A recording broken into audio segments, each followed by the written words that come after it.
C'est un cas assez unique dans l'histoire du cinéma français où on cite le scénariste et le réalisateur.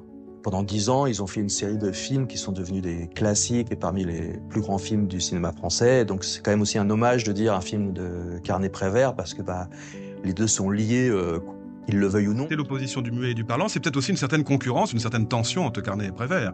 Car j'ai l'impression que Carnet essaie toujours de faire son cinéma un peu dans les interstices du dialogue de Prévert et d'affirmer sa virtuosité de metteur en scène, malgré la personnalité très forte de Prévert. On le voit bien dans un film comme Le Jour se lève, par exemple, qui est un film quasiment muet. Ce film qui était tourné, je vous dis, pour voir un peu ce dont j'étais capable, finalement a été choisi par une salle qu'on appellerait aujourd'hui salle d'art et essai. Il est passé avec un assez grand succès. À mon grand étonnement, j'ai eu une très bonne critique. Je ne pourrais pas dire tout le temps la même chose par la suite. Marcel Carnet a une manière de diriger les enfants qui rejoint le sacrilège.